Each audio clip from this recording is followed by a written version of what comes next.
Good evening, my dear friends. Today is the 10th of May 2025. It's a Friday evening.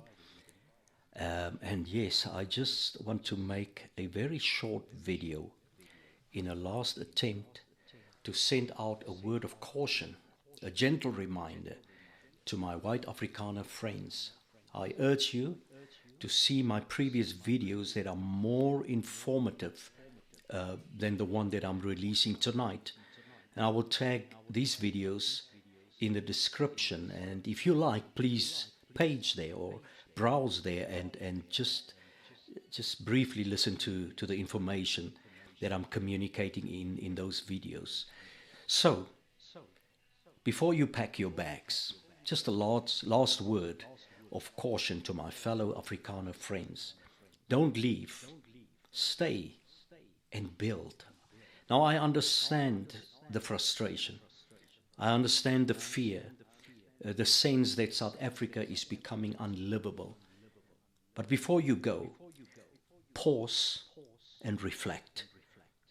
Politically, leaving weakens the very institutions we say are crumbling. We lose our voice where it matters most.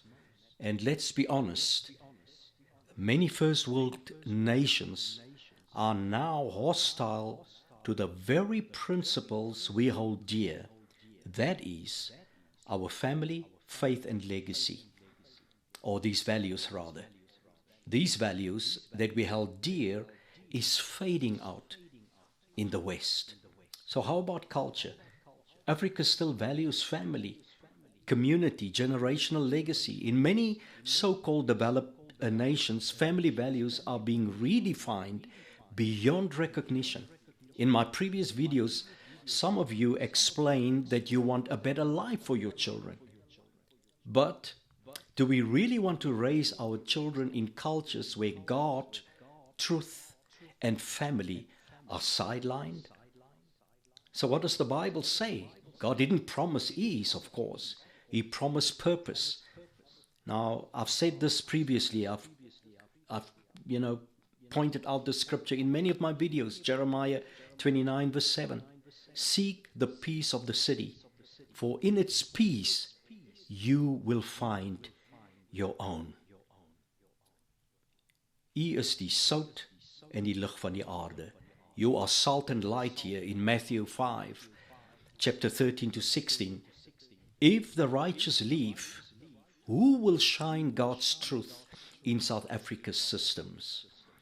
Now, we have a covenantal responsibility like Esther.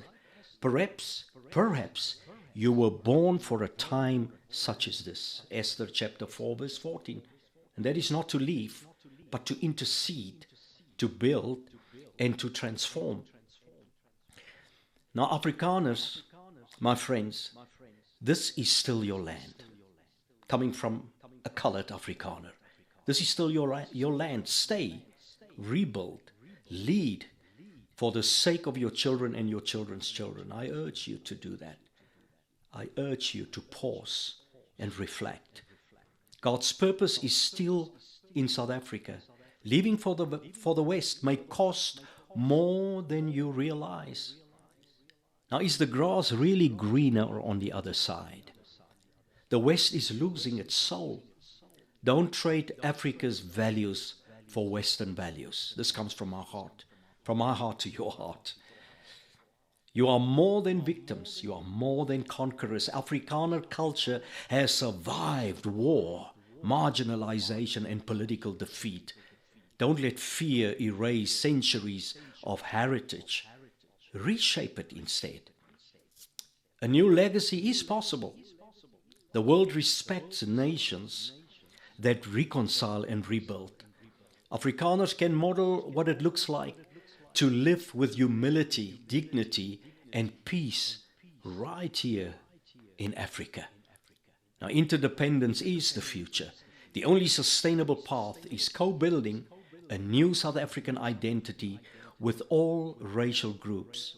Leaving delays healing, and it fuels mistrust. This is coming from my heart. It's just a short video, just to endeavor a last attempt to talk to you. I will tag my videos so that you could just page back there. And please like and share and ring the bell, switch it on so that you can be updated with my next videos. God bless you, and I pray for you. God bless South Africa.